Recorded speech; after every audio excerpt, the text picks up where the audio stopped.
12장은 그때라고 하는 말로 시작하고 있습니다. 그때, 어떤 때입니까? 네, 우리 사도행전을 우리가 함께 쭉 보면서 성령의 역사가 어떻게 교회를 세우고 그 교회가 예루살렘에서 사마리아로, 그리고 다메섹으로, 그리고 가이사라로 이렇게 점점 더 예수님께서 말씀하시는 대로 퍼져나가는지를 보고 있습니다. 그리고 그 과정 가운데 교회가 안주하려고 할 때마다 이제 안전지대에 들어왔다고 할 때마다 하나님께서 그 교회를 흩으시는 것을 볼 수가 있습니다. 그리고 그 복음이 안디옥까지 전해졌을 때 안디옥에서도 큰 부흥이 일어났고, 그 안디옥에서 비로소 유대인들이 아닌 이방인들에게도 복음을 전하는 역사가 일어나기 시작했습니다. 우리가 역사적으로 아는 것은 처음에 교회를 박해한 것은 유대인들이었습니다. 로마 정부는, 로마의 황제는 이 유대교 안에서 일어난 새로운 예수 운동이라고 하는 이 새로운 분파를 위협적으로 보지 아니하고 그냥 내버려 두고 있었습니다. 본격적으로 로마의 박해가 시작된 것은 이방인들에게 복음이 전해지기 시작한 때였습니다.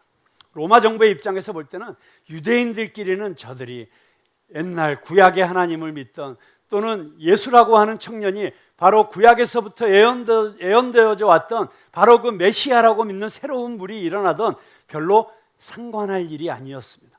그런데 다른 민족들까지 이 그리스도인이 되기 시작하는 걸 보면서 위협을 느끼기 시작했죠. 그래서 본격적인 박해가 시작된 것이었습니다. 자, 이것은 무엇을 말하고 있습니까? 복음이 전해지면서 그 복음이 전해질 때마다 필연적으로 핍박과 박해와 어려움이 찾아왔다는 것입니다. 그런데 그 핍박과 박해가 복음을 중단시킨 것이 아니라 오히려 그것 때문에 더 힘차게 복음이 전해지는 것을 보게 됩니다. 안디옥에서 부흥이 일어났습니다. 예루살렘에서 바나바를 파송했습니다. 아니, 이제 우리 유대인들이 아닌 이방인들도 예수를 믿는다고 하는데 당신이 가서 확인해 보시고 그들이 올바로 이 예수 그리스도의 복음을 받아들이고 있는지 확인해 주시오. 와서 보고 바나바가 기뻐하고 그들과 함께 기도할 때 성령이 임하고 예루살렘에서 유대인들에게 임했던 그 성령의 역사가 동일하게 임하는 것을 보면서 너무도 기뻐서, 야, 이 이방인들에게 더 힘차게 복음을 전해야겠구나. 그래서 사울을 찾아갔습니다. 그래서 그 사울을 데려다가 같이 1년 동안 목회를 하니까 큰 부흥이 임했고, 그때 안디옥에서 비로소 예수님을 따르는 무리들을 그리스도인이라고 칭하는 역사가 일어나기 시작했습니다. 그때 온 세상에 큰 흉년이 들었습니다. 큰 흉년이 들었을 때 안디옥 교회는 비록 자기들이 파송받은 지교회 같은 교회였지만 예루살렘에 있는 형제와 자매들을 걱정하면서 그들을 위해서 헌금을 했습니다. 우리 성경에 보면 부조를 했다 이렇게 되어 있는데 헌금을 했다 또는 선물을 보냈다 이렇게 번역할 수도 있겠습니다. 얼마나 아름다운 일입니까? 예루살렘 교회에서 흩어져 나간 성도들이 복음을 전하고 거기에 교회가 세워지고, 그래서 안디옥 교회는 두 번째 교회라고 할 수 있죠. 그리고 그 교회의 성도들이 흉년을 맞아서 고통당하고 있는 예루살렘의 형제 자매들을 위해서 오히려 헌금을 보내는 이런 아름다운 일이 일어나고 있었던 바로 그때.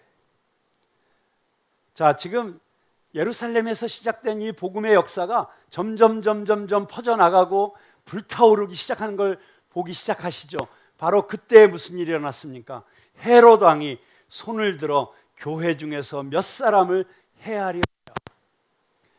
복음이 전해지면 전해질수록 예수님을 따르지 않는 유대인들은 위협감을 느끼고 어떻게 저것들을 없앨까? 저 이단의 무리들을 어떻게 멸절시킬 수 있을까? 이런 생각들을 많이 하고 있었다는 것입니다. 저는 이 말씀을 묵상하다가 이런 마음이 들었습니다. 가만히 있으면 아무 일도 일어나지 않는다. 얼마 전에 우리 한국의 정치권에서도 그런 비슷한 얘기가 나왔던 것 같아요. 가만히 있으면 아무 일도 없다. 그러니까 입 다물고 있어라. 뭐 이런 얘기가 있었는데, 여러분, 보십시오. 대부분 사도행전에서 그리고 신약성경 전체에서 박해를 받고 고난을 당하고 채찍에 맞고 심지어 죽임까지 당하는 일들이 왜 일어났습니까? 복음을 전하다가 일어났어요. 가만히 있었으면, 나 혼자 잘 믿고 예수 믿고 천국 가는 일이 있었으면 이런 일 일어나지 않았습니다. 예루살렘의 대제사장과 율법학자들이 너희들 입 다물고 가만히 있어, 조용히 있어. 그래도 그것을 계속 떠들었기 때문에 박해가 임했고, 스데반이 일어나서 복음을 전했기 때문에 돌에 맞아 죽었고, 그리고 그 수많은 성도들이 쫓겨나가는 역사가 일어났습니다. 흩어져서도 야, 이제 우리끼리 조용히 예수 믿자 했으면 아무 일도 없었을 텐데, 거기서도 열심히 복음을 전하니까 예루살렘에서 사울이 그 무리들을 잡아서 옥에 가두려고 쫓아오는 이런 일들이 일어나고 있습니다. 무슨 일입니까? 여러분, 주님의 일을 하지 않으면 조용히 편안하게 살다가 갈 수 있습니다. 그런데 내 안에 있는 이 복음의 열정이, 내 안에 있는 그리스도의 사랑이 나를 가만히 있지 못하게 하기 때문에, 이 복음이 땅끝까지 전해져야 된다는 그 불타오르는 사명감 때문에 예수 믿지 않으면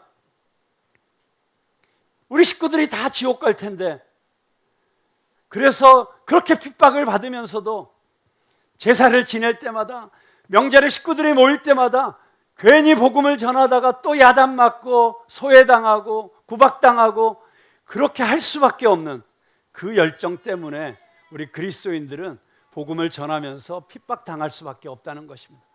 우리가 하나님의 나라를 위해서, 하나님께서 기뻐하시는 삶을 살기 위해서 살다 보면 이 세상은 공중 권세 잡은 자들이 잡고 있고, 탐욕과 허영과 욕심으로 이 세상을 움직이고 있기 때문에 거룩하게 살려고 하는 그리스도인들이 핍박받을 수밖에 없다는 것입니다. 우리 그리스도인들은 어떻게 살아야 되겠습니까?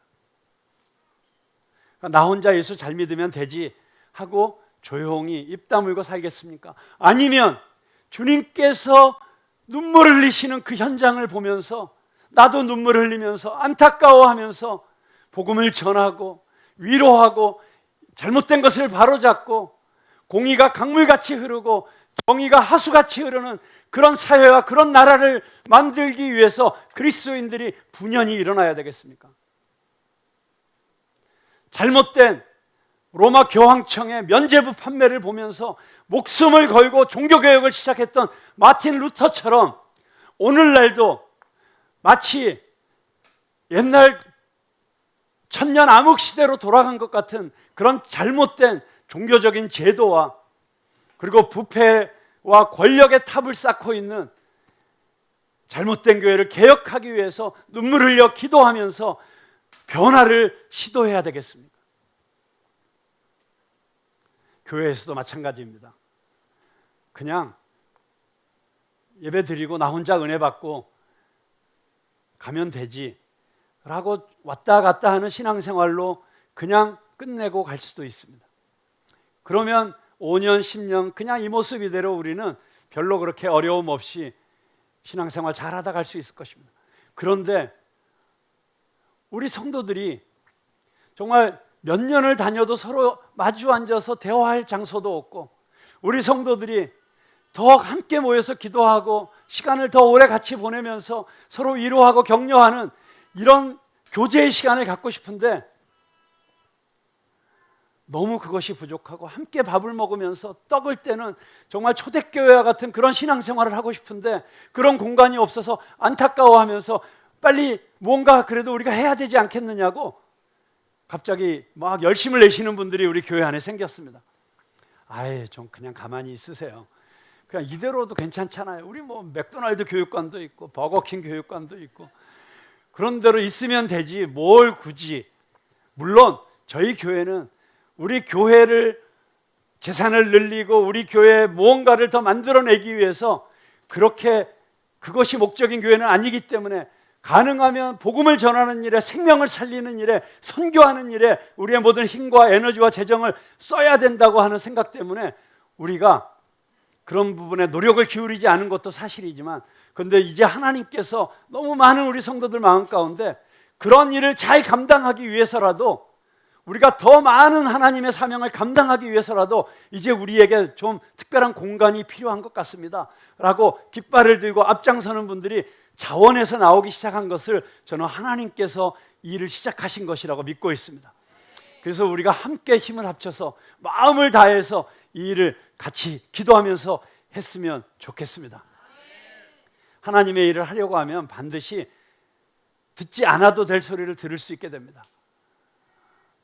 복음을 전하기 위해서, 또 다음 세대를 살리기 위해서, 연약한 자들을 회복시키기 위해서 우리가 무언가를 하려고 할 때, 선한 일을 할 때 오히려 낙심할 만한 그런 일들이 생길 수 있습니다. 그러나 그럴 때마다 기억하십시오.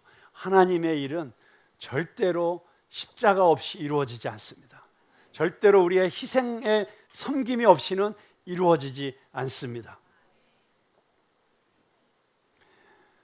가만히 있으면 아무 일도 일어나지 않았지만, 가만히 있을 수 없었던 초대교회 성도들 때문에 초대교회는 언제나 시끄러웠고, 언제나 핍박이 있었고, 언제나 고난이 있었고, 언제나 어려움이 있었다는 것을 기억하면서 오늘 이 말씀을 우리가 함께 보면 좋겠습니다. 저는 여기서 아주 놀라운 사실을 발견합니다. 그렇게 주님의 일을 위해서, 복음을 전하기 위해서 고난당할 때, 그때 우리에게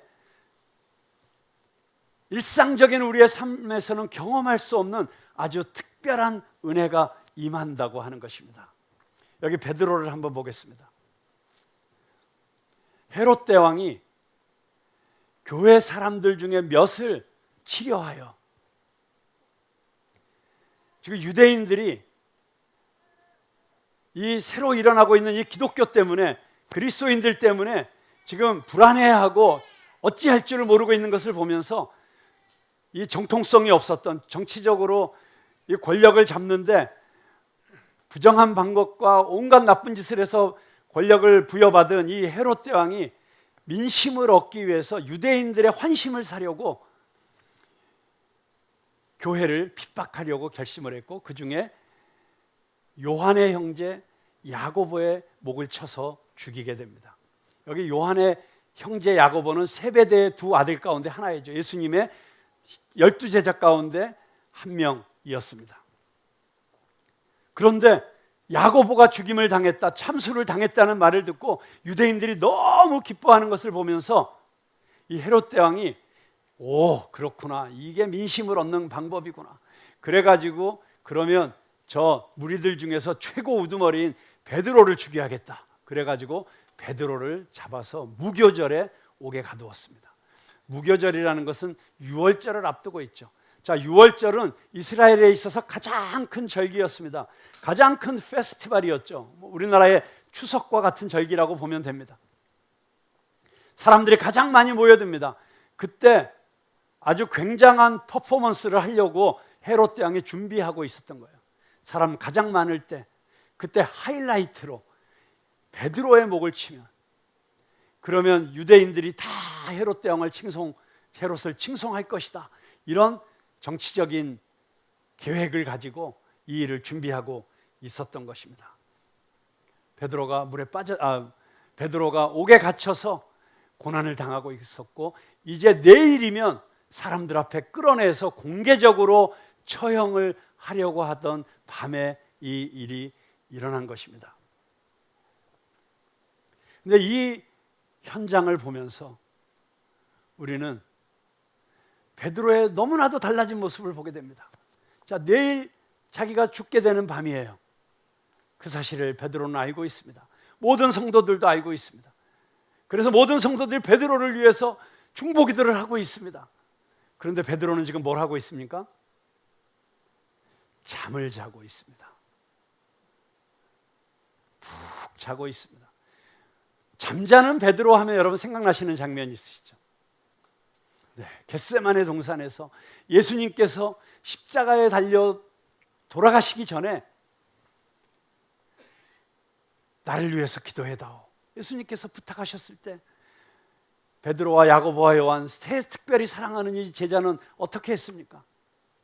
자빠져 자고 있었습니다. 예수님께서 오셔가지고 야, 너희들이 나를 위해서 단 한 시간도 깨어서 기도할 수 없더냐. 그리고 다시 또 예수님은 기도를 시작하십니다. 땀방울이 핏방울이 되도록 기도하셨습니다. 그리고 와서 보는데 또 자고 있습니다. 너희가 나를 위해서 한 시간도 깨어 있을 수가 없단 말이냐 하시면서 예수님이 뭐라고 말씀하셨습니까? 마음에는 원이로되 육신이 약하구나. 베드로가 그때는 왜 자빠져 자고 있었죠?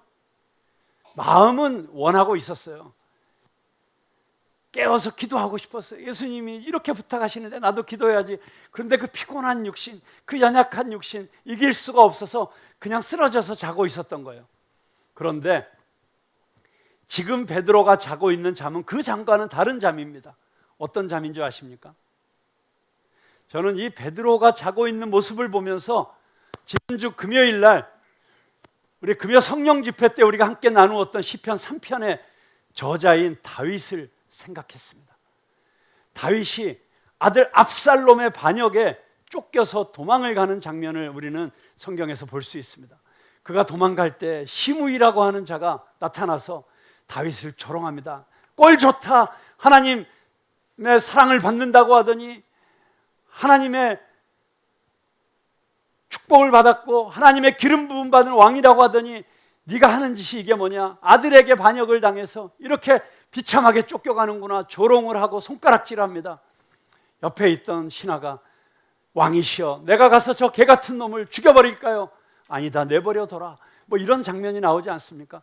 그런데 그 압살롬에게 쫓겨서 도망을 갔을 때 그가 이 시편 3편을 쓰는데 이 시편 3편에 이런 말씀이 기록이 되어 있습니다. 여호와여 나의 대적이 어찌 그리 많은지요. 일어나 나를 치는 자가 많으니이다. 많은 사람이 나를 대적하여 말하기를 그는 하나님께 구원을 받지 못한다 하나이다. 그러면서 이렇게 고백합니다. 여호와여 주는 나의 방패시요 나의 영광이시요 나의 머리를 드시는 자이시니이다. 내가 나의 목소리로 여호와께 부르짖으니 그의 성산에서 응답하시는도다. 내가 누워 자고 깨었으니 여호와께서 나를 붙드심이로다. 여러분 여기서 굉장히 놀라운 고백을 하죠. 내가 자고 누워 깨었으니 어떻게 누울 수가 있습니까? 어떻게 잘 수가 있습니까? 반역한 아들이 자기를 죽이겠다고 달려오는 이 위급한 상황 가운데 정말 그 마음속에 수치심과 분노와 두려움과 이 모든 것들이 끌어올라서 도저히 잠 못 이루는 밤을 지새울 수밖에 없던 다윗이 내가 자고 깨었으니 하나님이 사랑하시는 자의 잠을 잔 것입니다. 하나님이 나의 방패이시기 때문에 이런 상황조차도 하나님께서 허락하셨다면 하나님께서는 나의 수치를 영광으로 바꾸어 주실 것이다 믿었기 때문에 잘 수 있었던 것입니다. 저는 우리 푸른나무교회 성도님들 가운데 혹시 잠 못 이루는 밤을 지내시고 계시는 분이 계십니까? 하나님을 신뢰함으로 전적으로 하나님을 신뢰함으로 평안한 잠을 누리실 수 있게 되기를 주님의 이름으로 축복합니다. 하나님이 그 사랑하는 자에게는 잠을 주시는도다. 여기서 잠을 잔다는 것은 하나님의 품에 안겨 마치 어린아이가 엄마의 품에 안겨 평안한 잠을 자는 것 같은 그런 평안을 의미하는 것입니다. 세상이 줄 수 없는 평안, 아무리 태풍이 몰아치고 풍랑이 몰아쳐도 흔들리지 않는 평안, 그 평안이 잠자게 하는 것입니다. 그렇다고 지금 이 시간에 굳이 잠을 청하실 필요는 없습니다. 지금은 깨어서 이 말씀을 들으셔야 오늘 저녁에 평안한 잠을 자실 수가 있게 되는 줄로 믿습니다. 그런데 보세요 여러분, 베드로가 거의 다윗 수준이에요. 다윗의 수준의 잠을 자고 있는 것이라고 저는 믿고 있습니다. 제자들이 단 배가 풍랑을 맞아서 흔들려서 거의 죽게 되었어요. 갈릴리 호숫가에서 어릴 때부터 나고 자라서 배 타는 데는 이골이 나 있던, 그물질하는 데는 전문가였던, 어떤 풍랑이 몰아쳐도 눈 하나 깜짝하지 않던 이 제자들이 주님 우리가 죽게 되었습니다 살려주십시오 그렇게 소리칠 수밖에 없었던 그 상황 속에서 예수님께서는 주무시고 계셨어요. 저는 어쩌면 베드로는 그 장면을 떠올렸을 것 같습니다. 그래, 그때 우리가 풍랑이 일어서 죽게 되었을 때, 주님께서 우리 배 안에 계셨을 때 주님께서 일어나서 잠잠하라 한마디에 이 모든 것이 다 해결되었지. 그 휘몰아치던 폭풍이 순식간에 잠잠해졌지. 비록 내 인생에 이런 폭풍이 몰아치고 있지만, 이렇게 나를 죽이려고 천만인이 나를 에워싸고 이 세상의 권력 잡은 자들이 나를 죽이려고 하지만, 그렇지만 주님께서 임하시면, 주님께서 손을 대시면 이건 순식간에 끝나는 거야. 그리고 만약에 내가 내일 자유롭게 되지 못하고 혹시라도 죽게 된다면 그것도 영광이야. 내가 주님을 위해서 내 생명을 바칠 수 있다면 얼마나 기쁜 일이야. 여러분, 이게 베드로의 마음이었지 않을까요?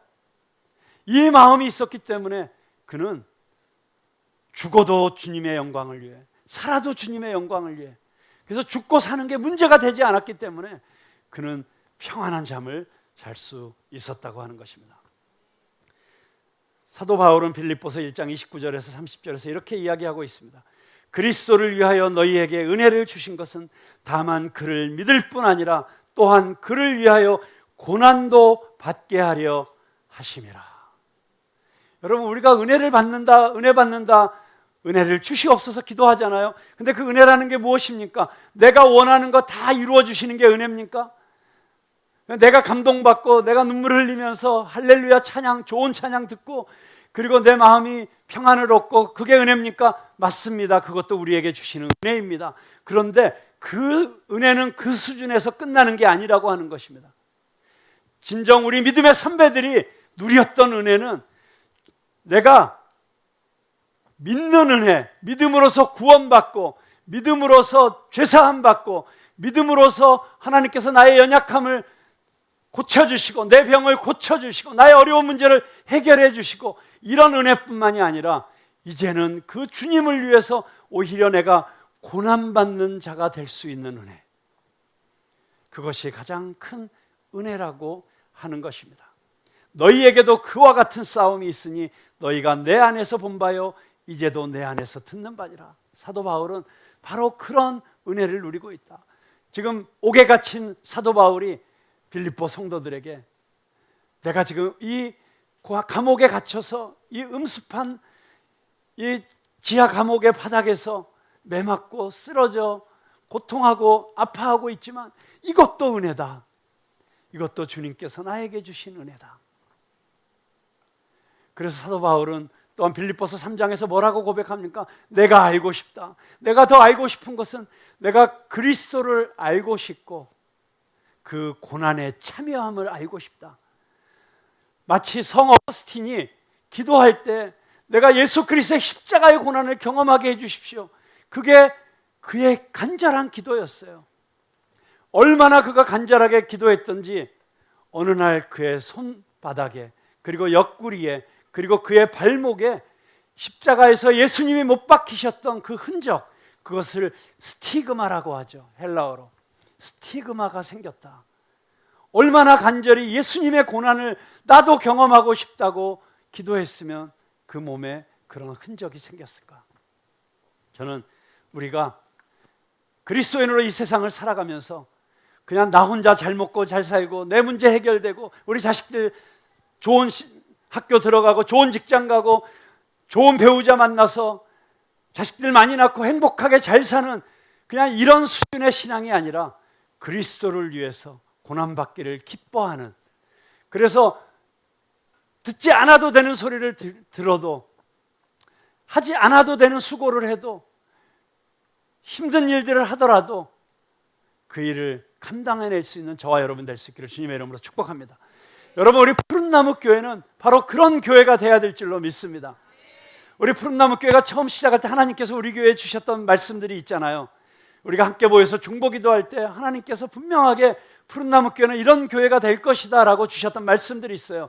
여러분이 너무 잘 아시는 푸른나무 교회는 가지가 꺾이고 날개가 부러진 사람들이 오는 교회가 될 것이다. 이 교회에 와서 회복될 것이다.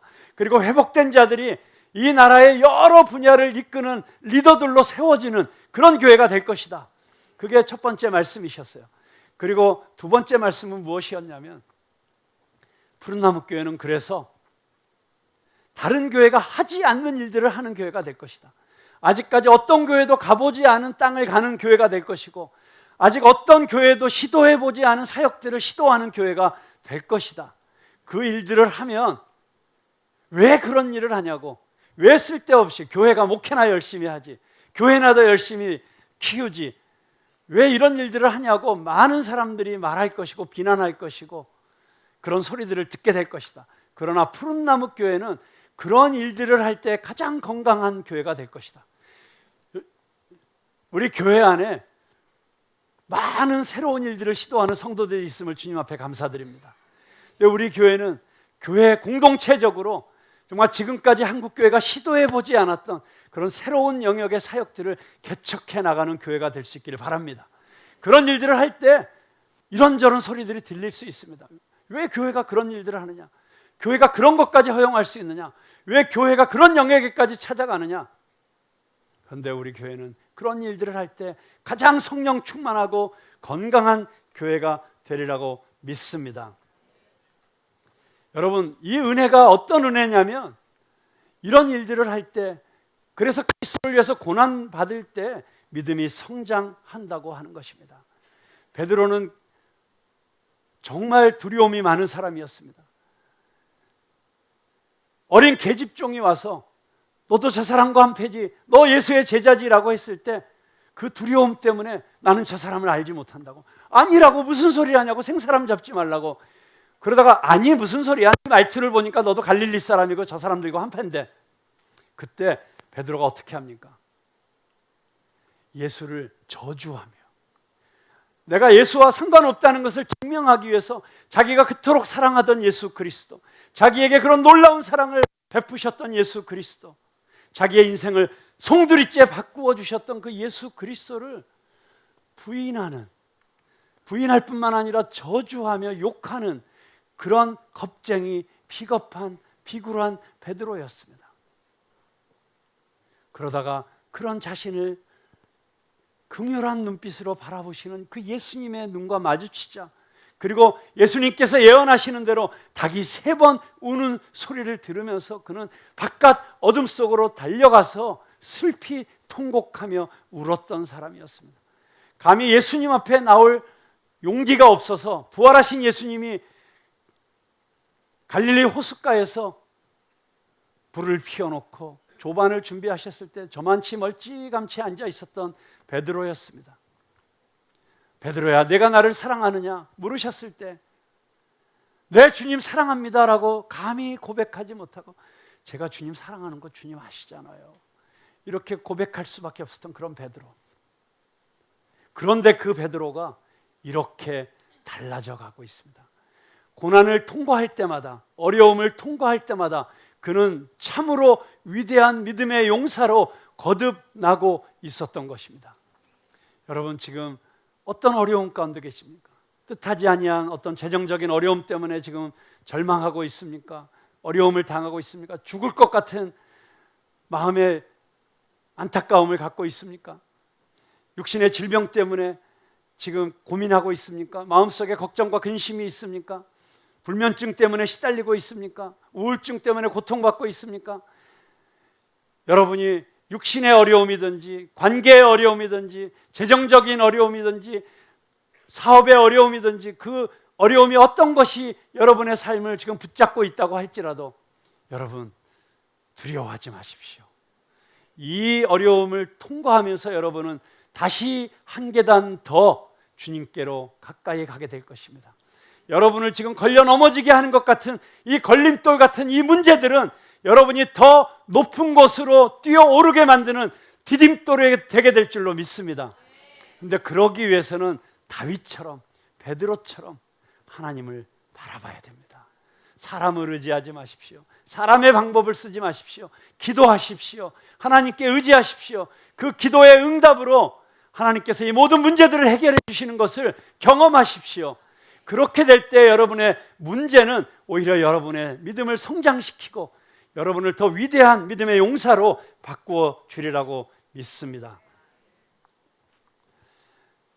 우리가 어려움을 당할 때, 인생의 풍랑을 당할 때, 고난을 당할 때, 핍박을 당할 때 우리에게 찾아오는 또 다른 은혜가 있습니다. 그것은 무엇이냐면 기도의 응답을 체험하게 된다는 것입니다. 지금 베드로는 자고 있지만 대신 누가 기도하고 있습니까? 예루살렘의 모든 성도들이 숨어서 기도하고 있습니다. 무슨 기도를 하고 있습니까? 철야 기도를 하고 있습니다. 근데 그냥 철야만 하고 있습니까? 잘 모르긴 해도 아마 금식하고 있을 것입니다. 이스라엘 사람들은 정말 긴급한 상황 속에서는 금식하면서 하나님께 매달리며 기도했습니다. 긴급 기도를 하고 있습니다. 그런데 이런 긴급 기도를 할 때 하나님께서 긴급하게 응답해 주시는 것을 경험하게 됩니다. 우리 교회가 이제 새로운 프로젝트를 하고 정말 하나님께서 우리 다음 세대들, 우리의 자녀들을 마음껏 교육할 수 있고 우리 주일학교 어린이들이 또 우리 청소년들이 마음껏 모여 주중에도 모여서 같이 공부도 하고 교제도 하고 또 우리 청년들 오면은 밥도 해주고 이러면서 우리 청년들에게 어른들의 사랑을 보여줄 수 있는 이런 공간을 만들고자 할 때도 여러분 그냥 하면 안 됩니다. 그냥 인간적으로 야 우리 얼마씩 내 가지고 야 이거 만들면 될 거야. 여러분 그렇게 해서는 안 됩니다. 먼저 기도해야 될 줄로 믿습니다. 기도하는 가운데 하나님께서 우리들에게 마음을 부어주실 것입니다. 그러면 우리는 안디옥 성도들이 예루살렘 성도들을 위해서 구제헌금을 보낼 때 저들은 그 힘에 닿는 대로 각각 보냈다고 했습니다. 꼭 얼마씩 정해가지고 할 필요도 없습니다. 교회는 액수가 중요한 것이 아닙니다. 하나님은 마음을 받으십니다. 내가 할 수 있는 대로 형편대로, 그래서 많이 할 수 있는 사람은 많이 하고 내가 과부의 2렙돈처럼 아주 적은 액수라도 나 이 일에 동참하고 싶다는 마음으로 함께 마음이 모여지게 될 때 하나님께서 너무 놀라운 장소를 이미 준비하시고 계시고 그곳을 채울 수 있는 모든 시설들도 하나님께서 이미 다 준비하시고 계시고 그리고 그곳에서 구원의 역사, 치유의 역사, 그리고 아름다운 복음 전파의 역사가 일어나는 멋진 공간을 우리에게 허락해 주시리라고 믿습니다. 자, 그런데 여러분 보세요. 저는 마지막으로 이 말씀을 여러분과 나누고 이제 말씀을 마치려고 합니다. 예루살렘에 이 핍박이 일어났을 때 야고보 사도가 순교를 하고 그리고 베드로가 이제 옥에 갇혀서 죽임을 당하려고 했는데 그가 풀려나게 되는 그 역사를 우리는 보게 됩니다. 기도의 응답이죠. 긴급한 기도에 하나님께서 긴급하게 응답해 주셨습니다. 그런데 여러분 보세요. 너무 놀라운 일이 있습니다. 모여서 기도하던 예루살렘 성도들이 우리가 기도하면 하나님께서 반드시 베드로를 무사히 풀어주실 거야 라고 믿었을까요? 못 믿었을까요? 믿고 기도했을까요? 못 믿고 기도했을까요? 우리가 이렇게 금식하고 철야하고 기도하면 하나님께서 반드시 베드로 사도를 무사히 풀어내 주실 거야 라고 믿고 기도했다고 생각하시는 분 손 한번 들어보세요. 안 믿고 기도했다 손 들어보세요. 다 근거가 있으시죠? 네. 믿음의 기도라야 역사하는 힘이 있으니까 믿고 기도했을 것이다. 그런데 아니 안 믿고 기도했어요. 왜냐하면 그래서 베드로가 풀려났거든요. 기적적으로 풀려났는데 성도들이 모여서 기도하는 집에 와서 문을 두드렸더니 로데라고 하는 어린 계집종이 나와서 베드로? 오! 말도 안 돼. 너무 놀래가지고 문도 안 열어주고 그냥 뛰어들어갔어요. 밖에 세워놓고. 그리고서는 베드로가 왔어요. 베드로가 왔어요. 그들이 뭐라고 말했습니까? 너 미쳤냐? 야, 감옥에 있는 베드로가 어떻게 나와? 아니에요. 진짜예요. 왔어요. 이미 베드로가 죽었구나. 그래서 도깨비가 왔구나. 유령이 왔구나. 그거를 그냥 베드로의 천사가 왔나 보다. 베드로 모양을 하고 천사가 왔던지 이렇게 생각을 했어요. 그러니까 이게 무슨 말이에요? 너무 베드로가 풀려나기를 바라고 간절한 소망은 있었으나 그러나 그들의 마음 한켠에는 그래도 풀려나기는 어려울 거야. 여러분 솔직히 제가 이 성도들의 심정 저도 이해합니다.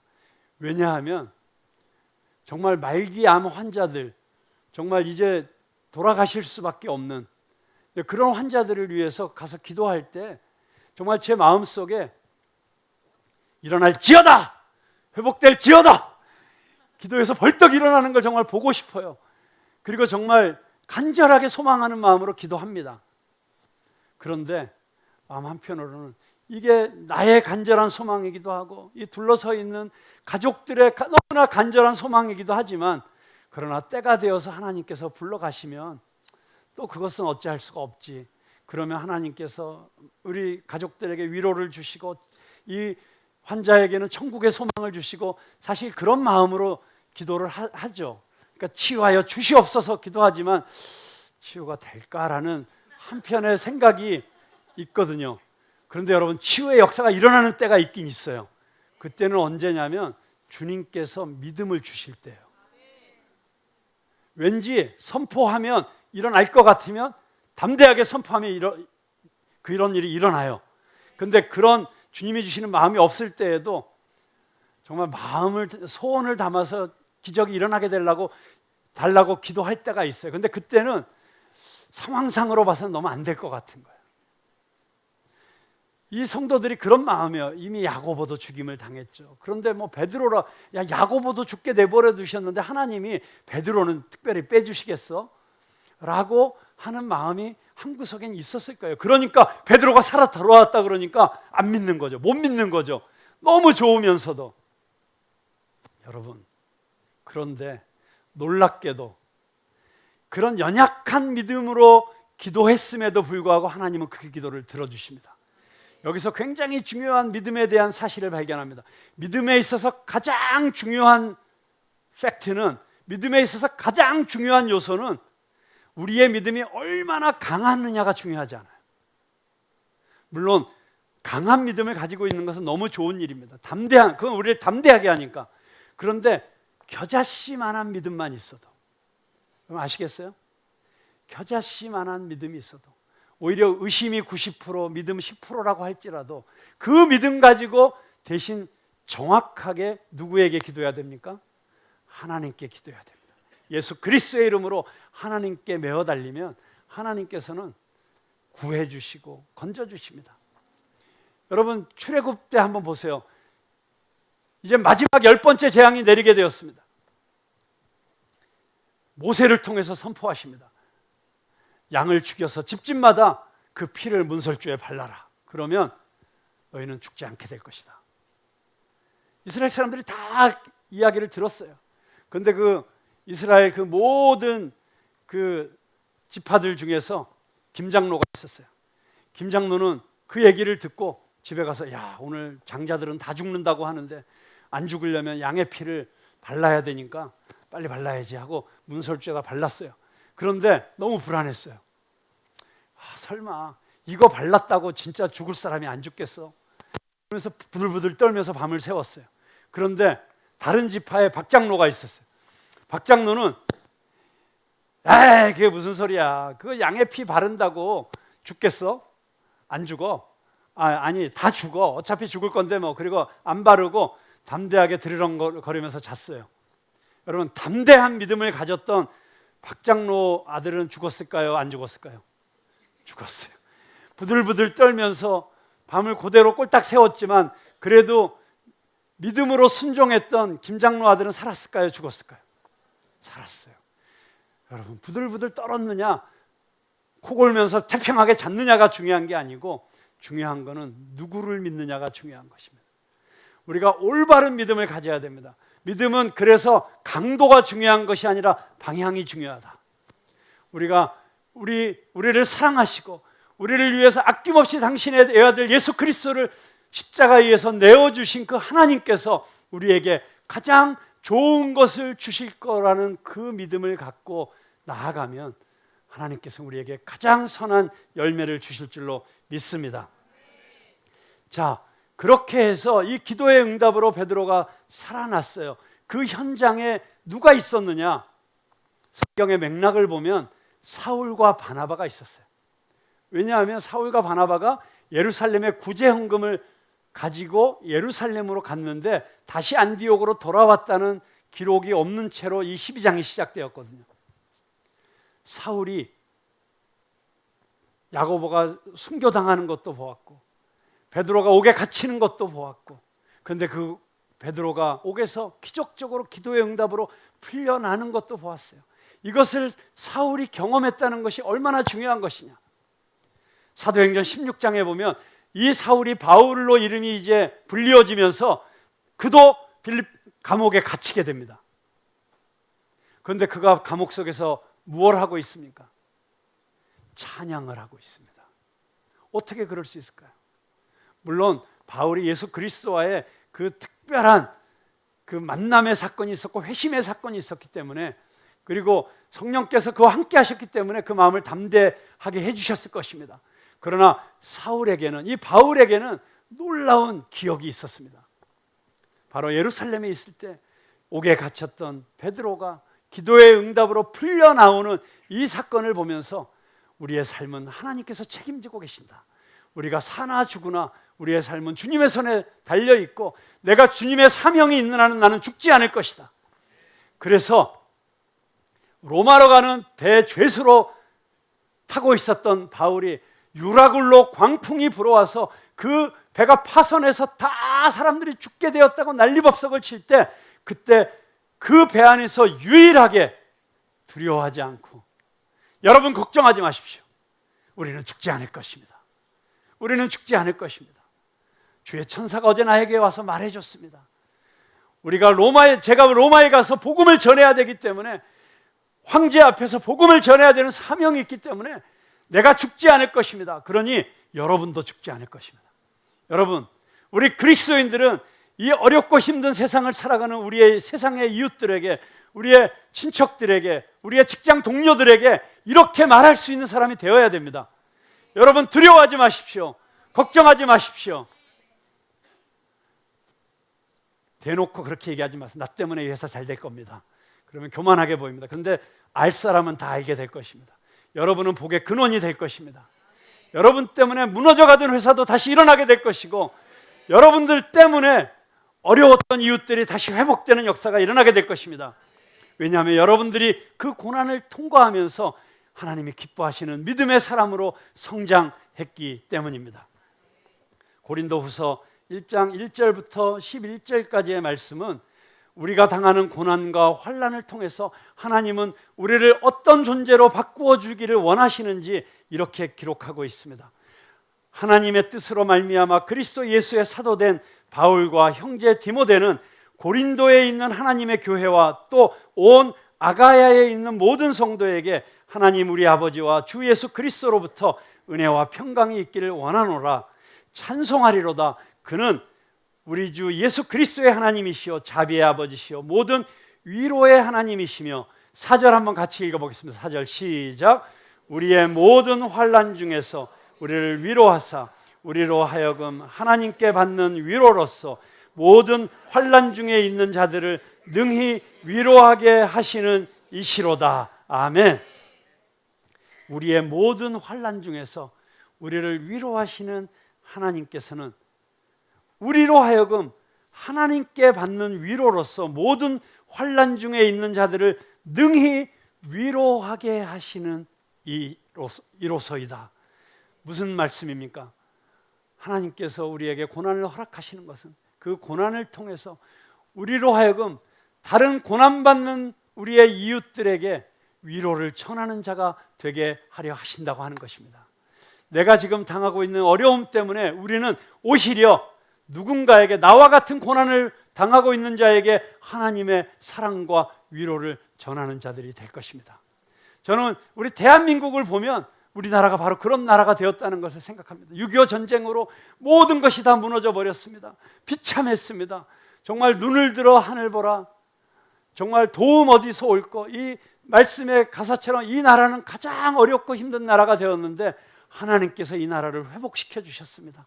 그래서 이제는 아프리카에서, 아시아에서, 세계 여러 곳에서 정말 어떻게 저 잿더미에서 다시 일어서서 오히려 유일하게 가장 가난한 원조를 받던 나라에서 원조를 하는 나라로 변화된 저 대한민국에서 우리는 무엇을 배울 것인가? 전 세계가 대한민국을 바라보는 나라가 되지 않았습니까? 저는 이런 역사가 우리 그리스도인 한 사람 한 사람에게 일어나리라고 믿습니다.